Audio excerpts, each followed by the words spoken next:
Assalamu alaikum, Dr. Hooman. How are you? Wa alaikum assalam. I'm well, alhamdulillah. Alhamdulillah. Thank you so much for coming and for joining us in this series of talks on foresight within the Islamic tradition. I think Islamic psychology is a great way to launch it.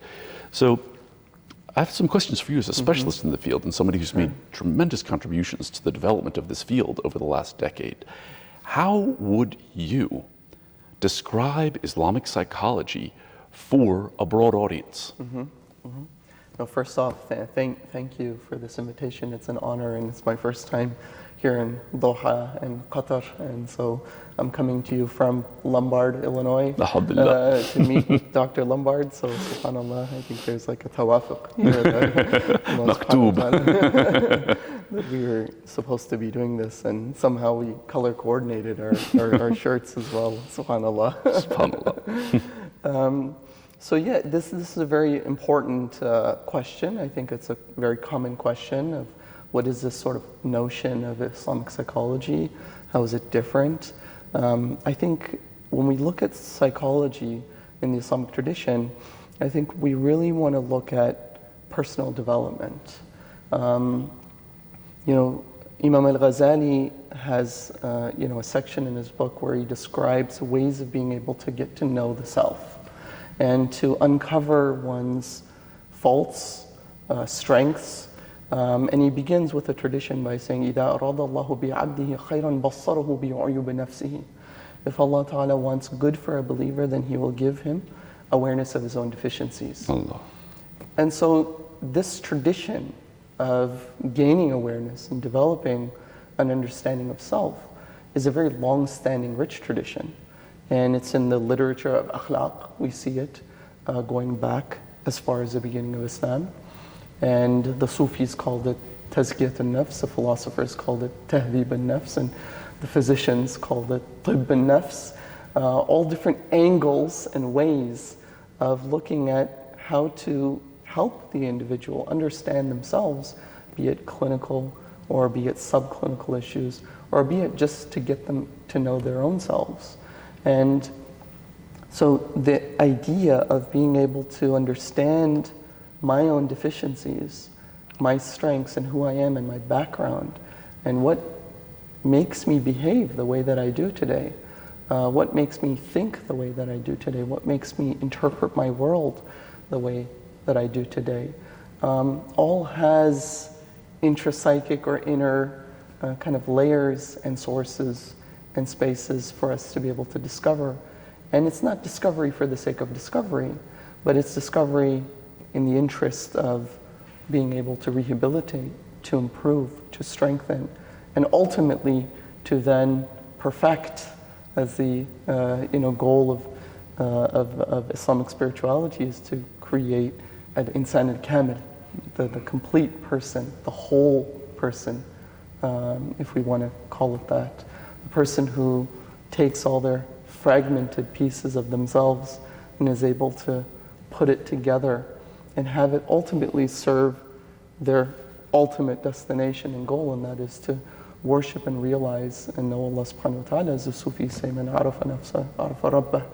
Whomsoever knows themselves can come to know and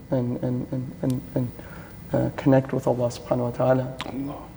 Allah. So this is, we get to more of the practicalities of this. Imam al-Ghazali goes on to describe various modalities of doing this. And by the way, in our tradition, this isn't just just for people who are experiencing clinical disorders. This is a goal, an objective for everybody.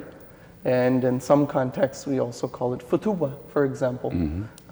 And unfortunately, in sort of the postmodern world that we live in, character development has sort of gone out the window. We focus a lot on academic development, but we really miss sort of character education, both as a society as well as households, right? Families are busy with work and whatnot, and they're unable to attend and develop and focus on character development as much anymore. And society has kind of forgotten about just being good human beings, right? Being civilized human beings, being selfless human beings, being patient and grateful human beings. And these are some of the things that really humanize us. And you know, if we look back in history, the first person to commission a sort of a public health intervention, a social public health intervention, was the Nasr al-Din Ilahi, the Abbasid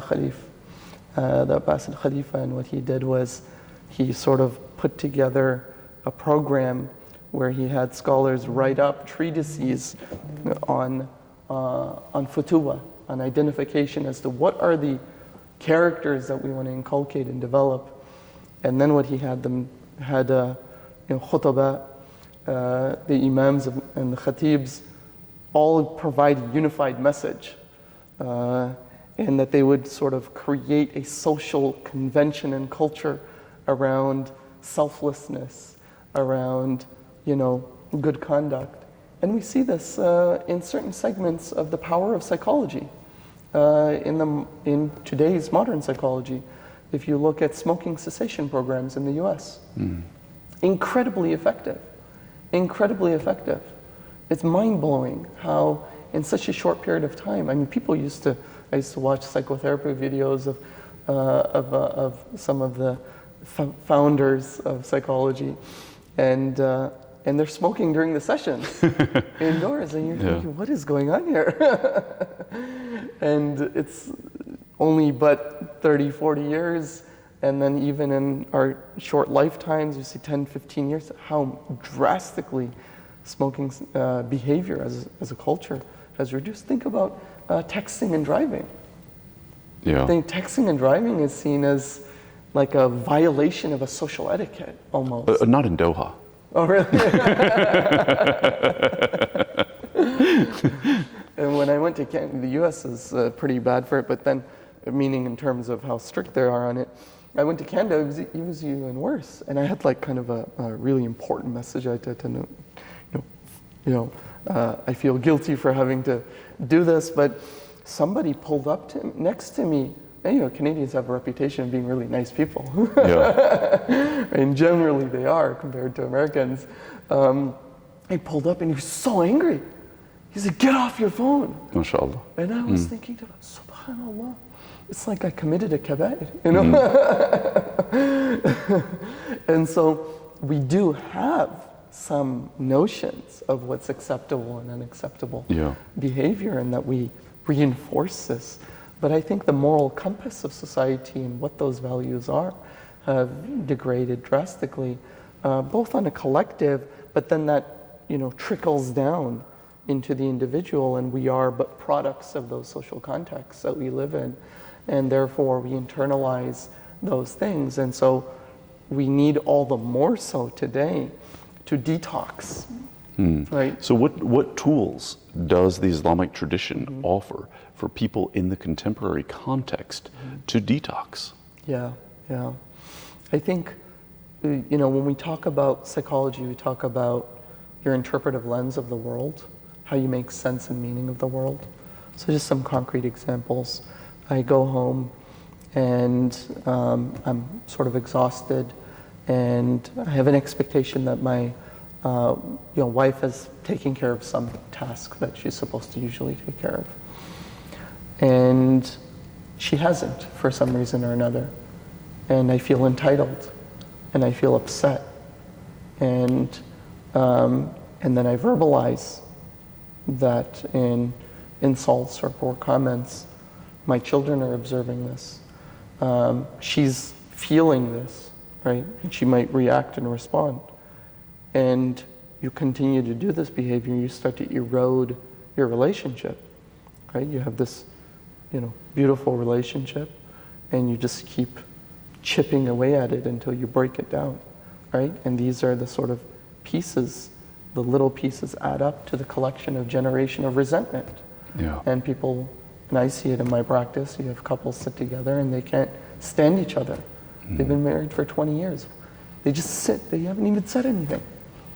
They just can't, they just feel upset just sitting next to each other. And you wonder why that is. And it's because it's the pieces of a collection of 20 years of marriage that has just piled up all this resentment inside.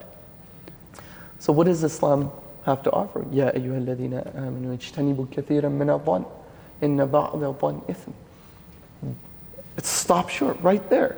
Stop. Translate for our audience. Right, the translation here is that, O you who believe, refrain from some thoughts because some of these thoughts may be evil. Su'a dhan, evil thoughts of people, interpretation of the evil intents of people. And people think husn dhan, good thinking of people, needs to be realistic. But in the Islamic context, it's not. It's actually, that's what makes husn, inculcation of this virtue, difficult. Because you're supposed to find the possibility, not the probability. The probability may be contrary to the circumstance, but you're supposed to find the possibility of the silver lining of the good alternative interpretation. So I come in and I think my wife may be sick, she may be tired, she may be equally stressed, right? Or let's just say I falter, right? Or she falters. Now, if somebody lays a strike, and we're human beings, right? You may be stressed out, you may be having a difficult time, you can't develop patience, hilm, right? وَالْكَاذِمِينَ الْغَيْظَ وَالْعَافِينَ عَنِ النَّاسِ, right? كَاذِمِينَ الْغَيْظ, to restrain your anger, right? But then what do you need to do with it? That's part of sabr, is that you need to have, sabr is restraint. And then Izz ibn Salam, a scholar in our tradition, writes a work on the 17 benefits of trials and tribulations. Allah. So he actually is helping reframe trials and tribulations. Tragedy is but a rahmah. Right? عَجَبًا لِأَمْرِ الْمُؤْمِنِ إِنَّ أَمْرَهُ كُلَّهُ خَيْرٌ. Amazing is the matter of the believer, for everything is good for them. Right? So if he has patience, if something bad happens, he's patience with it. Something good happens, he does shukr, gratitude. Yeah. Right? And so in there, I almost see stages of response and grief and development with trials, sort of stages. This is the first stage is what? To have sabr, and that's wajib. It's mandatory for everybody to have that. So restrain yourself. Don't say anything that Allah subhanahu wa ta'ala doesn't love. Number two, he says to have rida bil qada. Assign it to a sign and doing of Allah subhanahu wa ta'ala to take lesson of. Develop contentment that Allah willed for this scenario to be as it is. So initially, sabr, what happens is restraint, you're kind of holding it in. Acceptance is you're letting it go. And you're saying, فِعْلُ الْحَكِيمِ لَا يَخْلُ عَنِ الْحِكْمَةِ. The doing of the wise, ultimate wise one is never devoid of wisdom. There must be a sign and symbol in this for me. Then he says, once you realize and you speculate on what that wisdom is, I call this intervention in our treatment the hikmah log. I say to them, you've had a very difficult tragedy. Despite that, you believe in a merciful, wise Lord. In His infinite mercy and wisdom, why do you think He did this to you? It totally reframes, He did this to me because He's punishing me, He's cruel, or sometimes people have that existential crisis. And we say, well, let's assume the opposite. Or we can say, why did God do this for you? Exactly. Yeah. Instead of to you, Yeah. why did He do it for you? Yeah. Absolutely. And that itself is a beautiful reframe. And I say, go home as your exercise today, think of 3 possible reasons. Speculate. I mean, these are not for certain, of course. We don't know why Allah subhanahu wa ta'ala did this, but speculate. Speculation. Once you speculate, then you think to yourself, I got a divorce because maybe this was going to ruin my akhirah. Maybe, like the Surah Al-Kahf, story of Musa and Khidr, right? Where Musa alayhi salam is accompanying Khidr, and he does a series of actions that he disapproves of. Upon face value, it looks Yeah. horrific. But then he says, you need to have patience with me, or you won't be able to have patience with me. And he says, no, I will have patience with you. And he leads him down, and he says later on, he explains to him what he didn't know, right? From the ilm of Allah subhanahu wa ta'ala, that he had no awareness of. And so, Isa ibn Abd salam says, then you reach shukr. Once you have rida and speculation of the hikmah, then you can do shukr. You do gratitude. And he gives an example. He says the person who has cancer in his arm, and he goes to the physician and they amputate his arm. It doesn't spread to the body. Does he get upset with the physician? Mm-hmm. He lost a limb, and he was the cause of the loss of the limb. But he thanks him for saving his life. He's grateful for being able to walk and to see his children again and to reflect. So it's shukr. Then he says that leads to al-farhu biha, leads to happiness. It leads to contentment. It leads to being pleased, right? And so these are, and these pervade this sort of attitudinal shift, the way that we see the world, the way that we respond and behave. Another example, Allah subhanahu wa ta'ala says in the situation of marriage, going back full circle, as I said, we're human beings, so I may make a mistake, I may not exercise the best virtues at times, or my spouse may not. But it's also good for children to see, how do you react to poor conduct? Yeah. So there is almost a dual process. And the Quranic ayah, لا تستوي الحسنة ولا السيئة. Good and evil are not the same. ادفع بالتي هي أحسن. Respond with good to evil. فإذا الذي بينك وبينه عداوة كأنه ولي حميم. This is so incredible. I mean, if we want to ask, well, what does Islamic psychology have to offer? Mm-hmm. What does the Quran have to offer individuals? ادفع بالتي هي أحسن. ادفع بالتي هي أحسن. Respond with good. And if there is enmity between the two of you, he will make you like best friends. Allah. So, this is all, beautiful and it's good. But, you brought up the analogy of losing the arm. Right. For a lot of people who are going through trauma, who are in depressive episodes, just that process of reflecting upon it, of saying, why did this happen for me? But just even that process of looking at it, I don't even want to mention the things that can bring that type of pain.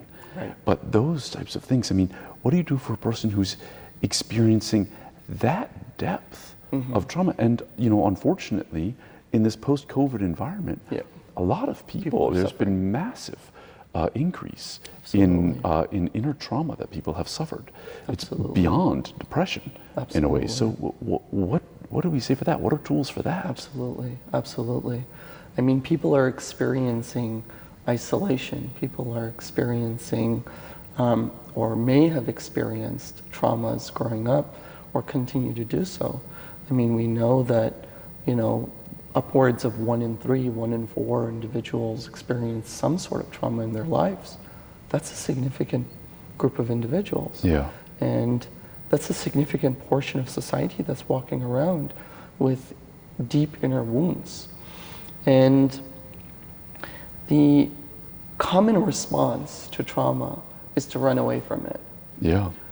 And this goes back to an adaptive system that we have, is that whenever you're experiencing something uncomfortable, you want to avoid discomfort.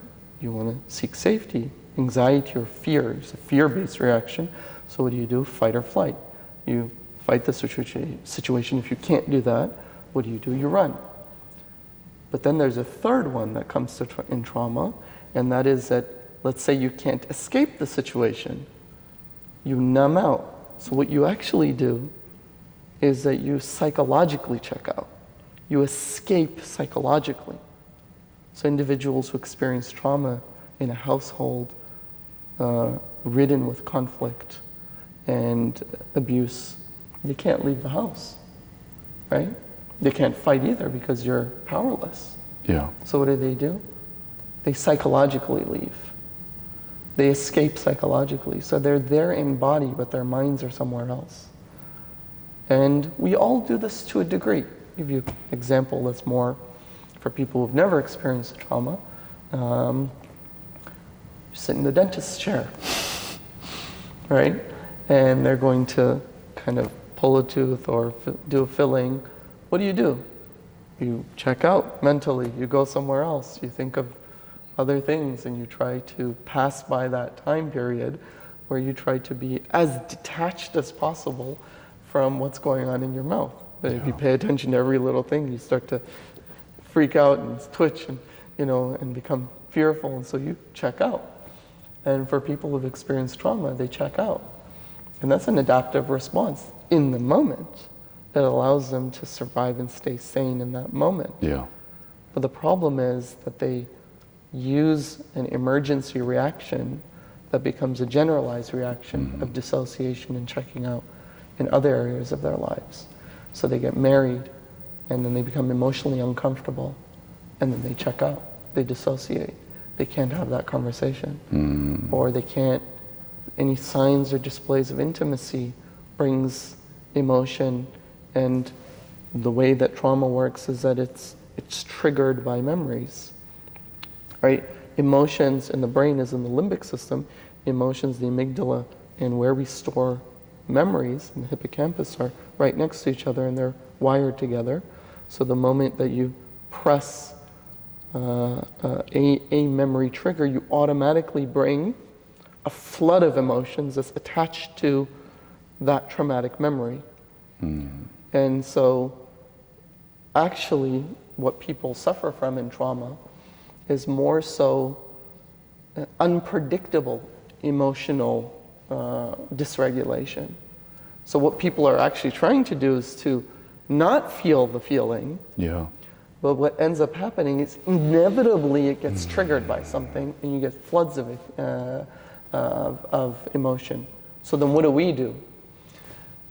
The treatment for that is you have to go through it. Yeah, the obstacle is the way. Yeah, exactly. Yeah, as the Stoics say. You can't get past it until you go through it. Yeah. And people don't want to go through it, and that's natural. But sometimes I tell my patients, for example, I say, we're going to do a series of, interventions and conversations that's probably going to bring up a lot of memories and events for you. And they say, well, I don't want to talk about those things. Yeah. And I don't want to feel those things. And I say, well, if you don't talk about it, it's going to come up in ways that you don't control. It'll show up in your dreams. It'll show up as an overreactive response of rage, potentially with your spouse. It'll be checking out when you need intimacy. It'll be, losing control at a staff meeting where you've gotten triggered. It'll be whatever. It may interrupt your relationship with your religion. Yeah. Right? Yeah, there are a lot of people who end up, as a result of a traumatic experience, leaving religion or becoming less regular in their practice. Absolutely. And then they start feeling shame because of that. Yeah. And then that actually deepens their guilt, and which deepens their trauma. Absolutely. And I've encountered several Muslims who have been in that situation. What kind of help can one offer, and what kind of general advice could you offer? I mean, I realize we're not in a counseling session here, but something that people can use in such a situation. So I think this is goes to how the processing happens, because some people may be able to say, you know what, I've talked about this issue with somebody, and what's happened is it's just made me feel worse. I've thought about it on my own, and it's made me feel worse. And I try to avoid it, but then I can't get rid of it. And this is kind of this is where we can feel deep empathy with individuals who are struggling psychologically, because it's something that they don't want to have, right? It's there and they can't control it, and it overburdens them. They process it, doesn't feel good. You try to get rid of it, you can't shake it. So you feel stuck. And sometimes the analogy they give is like in quicksand, the more you try to pull out, the more you get sucked in, and people feel stuck. And it goes back to the quality of processing. And this is a bit more complex, but really what we want to do is to get them to reprocess this beneficially. And one of the ways to do that, without getting into kind of the intricacies of how you do that in a psychological setting, just some basic things would be to do it with somebody, right? Not do it on your own. Actually, people feel very ashamed, and rightfully so sometimes, and they don't want to share very personal things.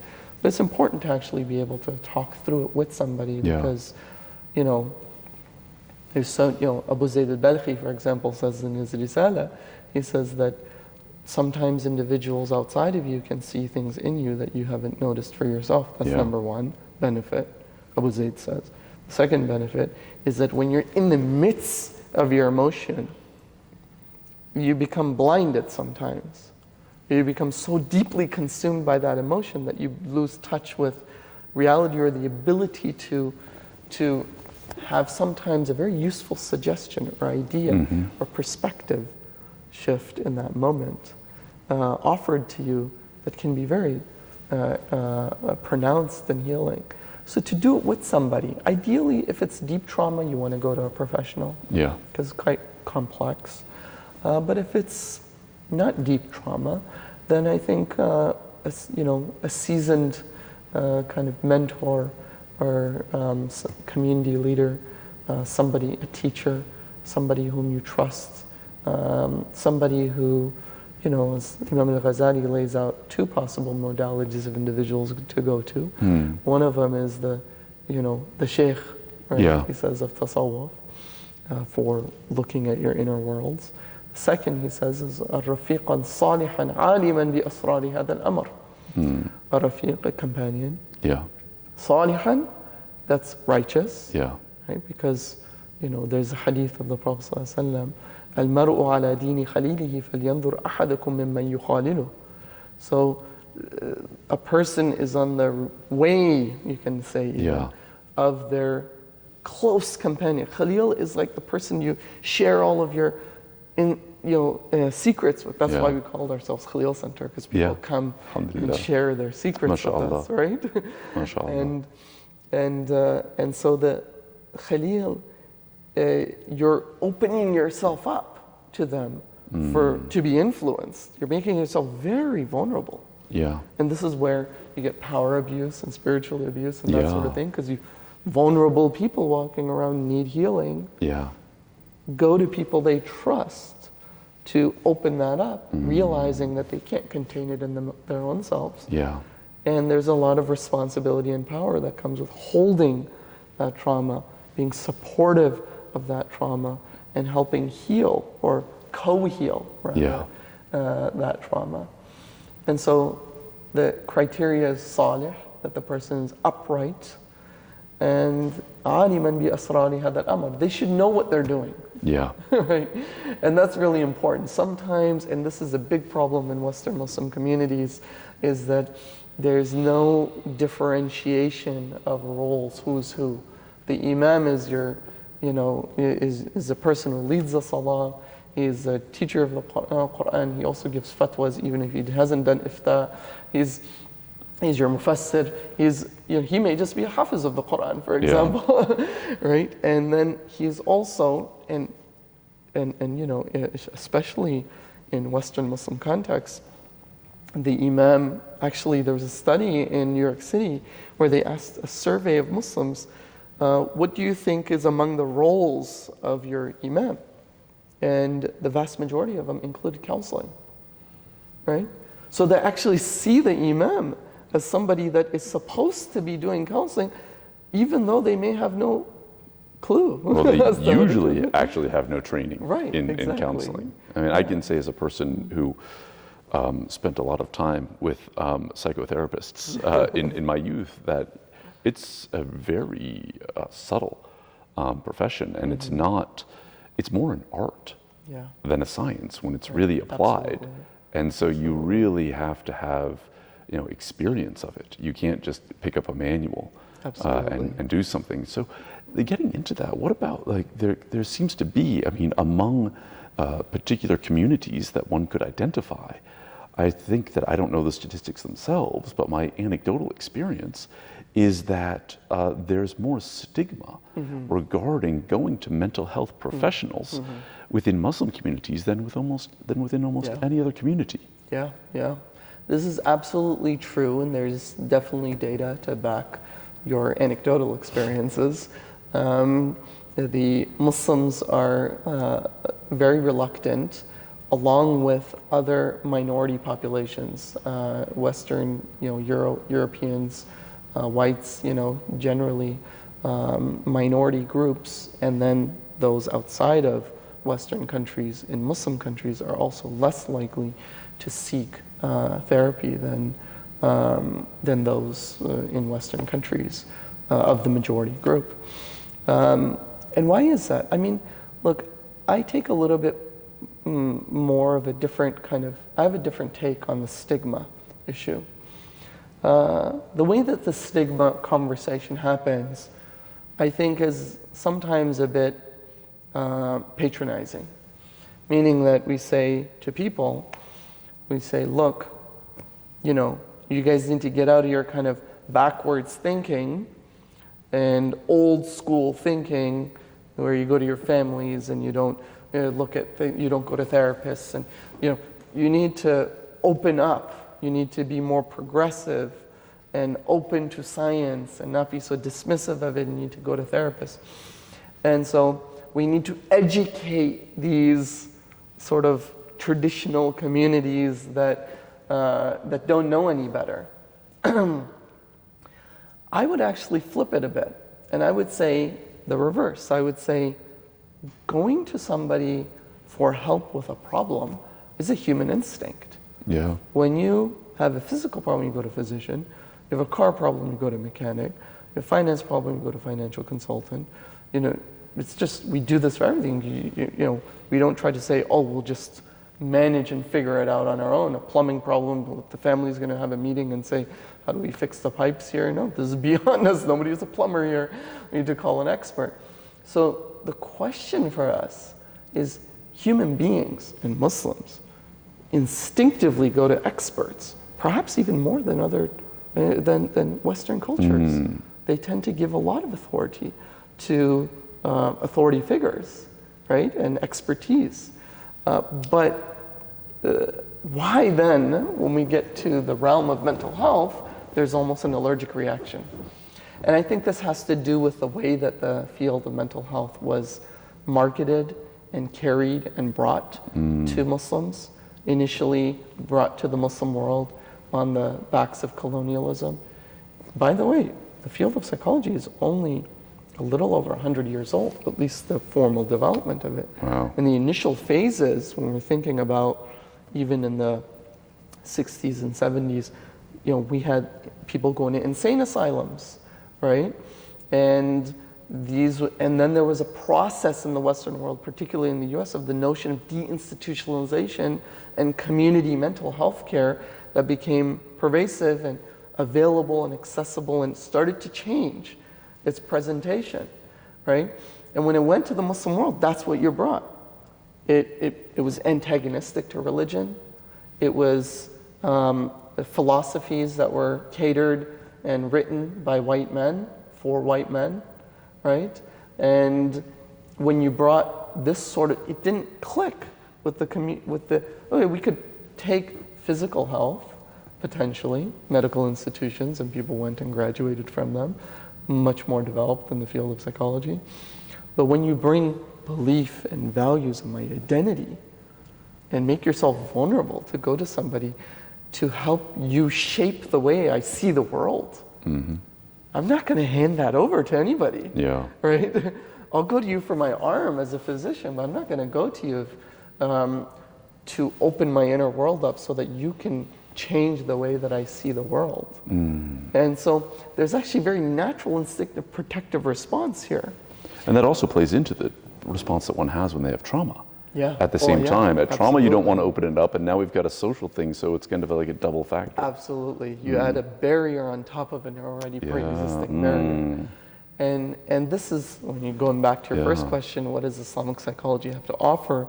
And what we're trying to do with this movement of psychology is to look at psychology as indigenous from the Muslim community. And some people may sometimes make the critique, or are you guys just kind of taking psychology and then trying to squeeze it into sort of Muslim communities and give it sort of an Islamic coding and flavor to it?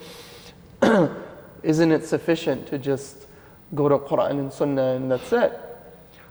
Well, we need to ask this question. Is this what Muslims were doing for 1400 years? MashaAllah, yeah. Right?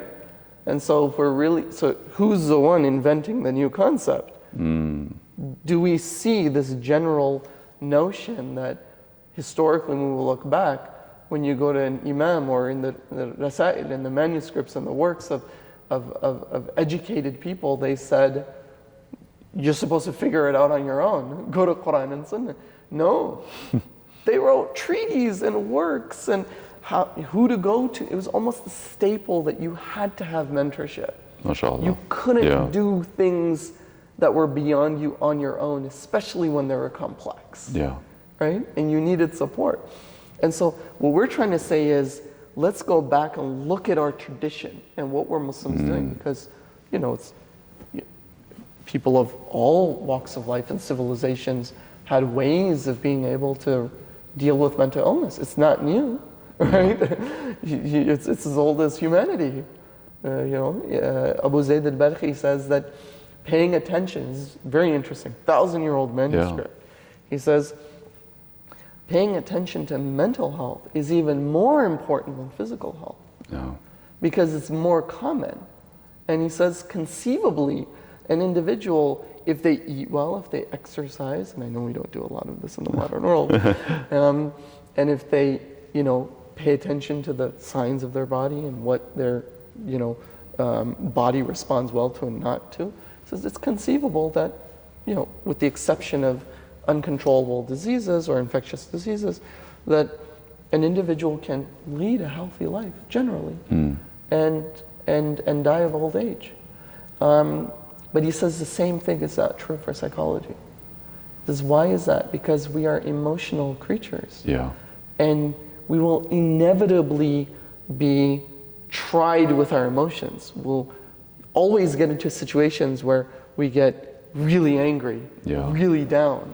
And so the pendulum's always, and there's external circumstances, internal circumstances that makes us go all over the place. So he says, look, you have to get a handle on this preventatively, as well as if it becomes beyond you to be able to control and more complex in the moment, then we need to do it through interventions, like specialized intervention. So going back to the stigma, this is what Muslims have been talking about for generations. So it's not new to our field, and it's not conceived by the white man, and that we need to. And I'm sorry, I mean that I don't.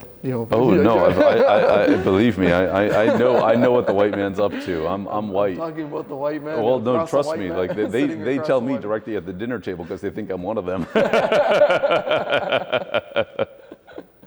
But I know exactly what you mean. I mean, it's a problem with the way in which colonialism is perceived. And while there are many negative aspects of colonialism within power and control, and especially with that epistemic control, especially in areas like this, it seems that there are avenues where, because you talk to psychologists, and there are a lot. I mean, most of the people who get into the field of psychology are doing it because they're empaths already. Yeah. I mean, they want to do good. Right. They want to hear people. Yeah. They want to help people heal. Absolutely. So when we look at it in that way, what are some of the things that Islam has to offer, not only to Muslims in this area, but also to the general field of psychology? Yeah. I mean, I think it goes back to, so in the field, if we're talking about field and for practitioners now, a lot of our training, especially as Muslim practitioners, and I would say generally, not even just Muslim practitioners, psychology training is very fragmented. So people sometimes, will sort of critique mental health, and I'll say to them, I'm probably a harsher critic than you are about the field of mental health. And that's part of the reason why I'm doing what I'm doing, is because I feel that there are significant shortcomings and things being overlooked, and good reason why mental health had attached stigma with it. And so now, but we're not throwing the baby out with the bathwater. We're saying, what does Islam have to offer this field that can transform it into something that is very useful to people who are suffering? And I think one of the most important things is that Islam provides you a very holistic, integrative lens in which to see the world and to see patients. We don't see them as a set of parts of a spirit only or a mind and body only, in separation of one of those things. I mean, sometimes in your mental health training, we're told, check your values at the door. Your values are not important. Or, this isn't about your worldview or lens or interpretations, which is true to a degree. Obviously, good psychology training is that you don't want to make the session about you and your issues. You need to be able to move past that and work within the frame of reference of the patient. But then, at the same time, the question, it's almost this like impossible demand task. And that is that they say, check your values at the door, don't bring in religion. But here's the question. When I'm doing empathy with somebody, even in the most indirect way of doing empathy, I'm going to select which statements. You're going to give me about 200 statements, 5 different stories about your life and events and things that occur in your life. And there's so much that you've given me in that time period. What I choose to focus on, even in my empathy, or even in my questions of asking you what to tell me about, I'm directing you. And that's actually really good therapy, is helping direct the patient to be able to unlock and uncover and make connections for themselves. So how can you make it completely, how do you check? You have to have a sense of where I want to take you, right? And I think Islam provides an Islamic sort of holistic view and lens, provides a language and a way of being able to bring that in without turning it into like dogma, without turning it into preaching. And sometimes that's a problem. We have to train some of our therapists who come in thinking Islamic psychology is just preacher therapy. And we say, no, the person who talks the most in a session is the patient. And so if you're the one dominating the conversation in the session, you've become the patient. This session is about you, not the patient. You've lost the patient. Right?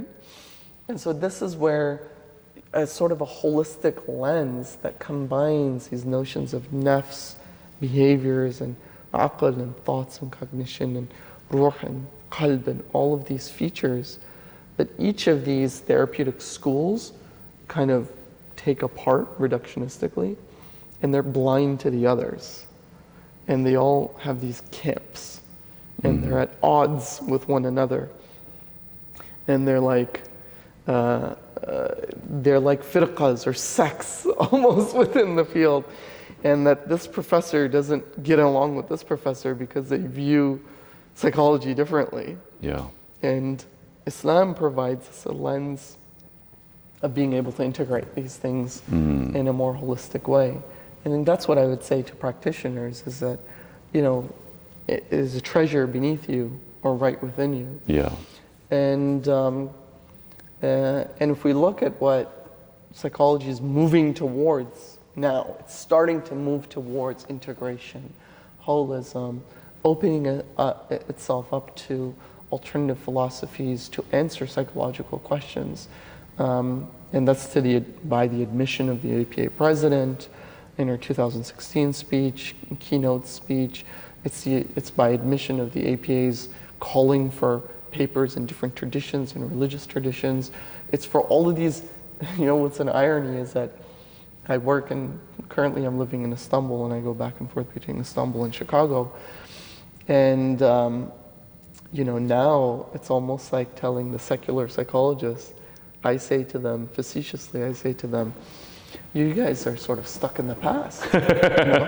You guys are so like stuck in history and and so you have to move on and become more advanced and modern. Yeah.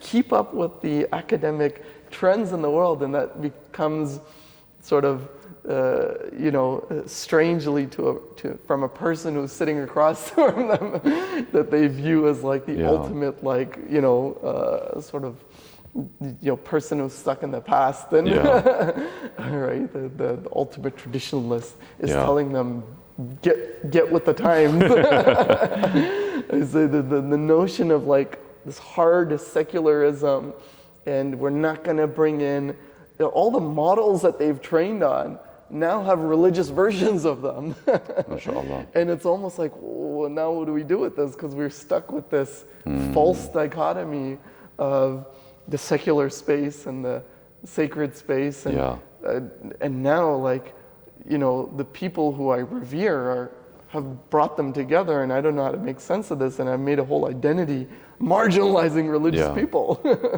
And so what would you say for young Muslims who are interested in this field?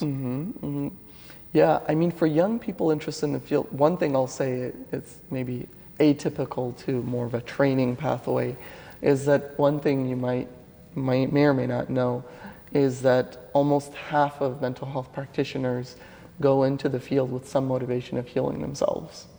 Yeah. So, and though that's a good thing in the sense of their curiosity to know themselves better, it can also be a dangerous thing. Meaning that you also need to work on healing yourself and not necessarily think that you're going to heal yourself through healing others. You need to do some of that healing and work on your own before you get to a point where you're sitting in a position of responsibility for others. So I'll say that because I think I see, especially in training, in my training of clinicians, I see a lot of trauma in the mental health practitioner population. And that's why good supervision and good mentorship is really important. Number two, I would say, in terms of the pathway of training, currently, those that want to do Islamic psychology don't really have an easy pathway, right? I mean, I myself had to sort of create an atypical, unorthodox sort of curriculum for myself. MashaAllah. And that was my psychology training and good mentorship with my professors, and then alongside of that, mentorship with Islamic scholars and Islamic studies. And that's very difficult to do because you're essentially trying to bridge two worlds, and that's two full-time jobs, and people don't have the luxury to do that. But I would say at minimum, you want to be conversant and engaged in Islamic spirituality and learn about the Islamic tradition. And now the resources we have available today in Islamic psychology compared to only even 10 years ago is just huge, right? We have books and articles. I would say read all that literature.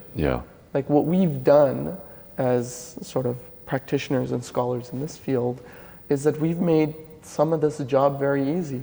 Questions that I had when I was in undergrad or grad school that I had to really struggle to find because I didn't know how to access. I mean, even if you studied in a seminary, you didn't know where to look for psychology.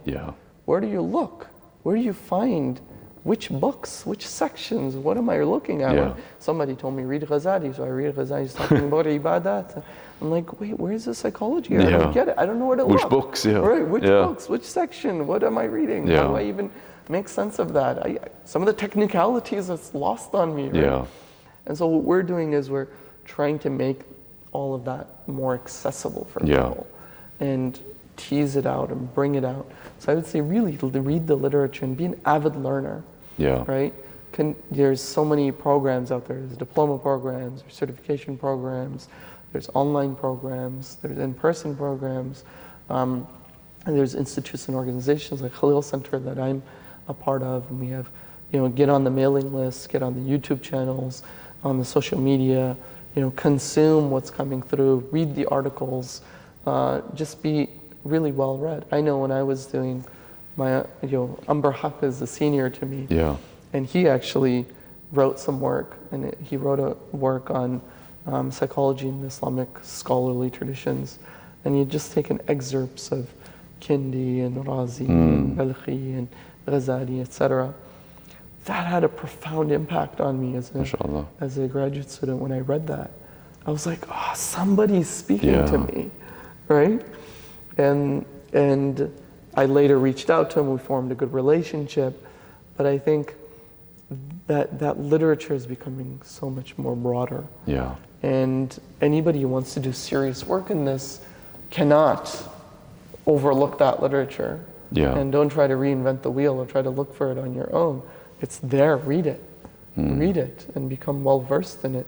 We're giving you a head start almost. MashaAllah. Right? You're starting at third base instead of the first. So that's the way it is in any field. So, but we really started to reach a critical mass in the field. It's a beautiful field to get into because you can actually read everything. Right. When I started in Quranic studies, you could actually read everything that existed. Now you can't even read everything that comes out in a single year. So, mashallah, so it is a field where one can really, get down at least all that's been written in the contemporary period. But then really you're saying that use that as a foundation to see where to dig deeper into the tradition. Inshallah. Absolutely. And do well. Muslims need to be people of ihsan. Don't use Islamic psychology as an escape. Meaning, I'm not down with this quote unquote Western psychology thing, and so I do Islamic psychology, but it's just an excuse to escape training that you are not good at or intimidated by. No. I even tell my students, I say, look, students that are not studying with me directly, they may be at another university. I say to them, listen, when you're doing CBT, you need to do CBT better than everybody else. Learn it as if you subscribe to it entirely. When you do EFT, you need to be able to know it like the founders know it. Because you can't critique something you don't know. That's a very good point. Right? Inshallah. So don't start with a criticism. That's the opposite way of starting. Start with appreciation. Then the critique will follow after scholarship. Inshallah. Right? Like Imam al-Ghazali, Maqasid al-Falasifa, he wrote that. He wrote Maqasid al-Falasifa, the objectives of the philosophers, in such a way that they thought that he was an Abyssinian, that he was the mouthpiece for Ibn Sina. And then he wrote Tahafut al-Falasifa, the incoherence of the philosophers, and people were just completely shocked. How did this person who wrote the textbook, right, on philosophy, the concise treatise on it, that seems to be like the largest proponent, seemingly, of it, then is able to completely tear it down. Right? So you've got to get on a flight in just a few minutes and leave for the airport. So are there any final things that you would want to say for people who are starting to look at this field? Only thing would be to say, don't get lost entirely in and I say this as the adhan is going here, subhanAllah, is don't get completely lost in just the academia. Don't take the soul out of the science of the soul, psychology. Meaning you need to be a human being. And we can't forget that personal spiritual development is important. And the effect, we believe in the spirit, and we believe that there's an effect sitting across people of spiritual presence and being and sincerity. That has an effect. And so don't forget yourself along the process. So just trying to develop and read everything.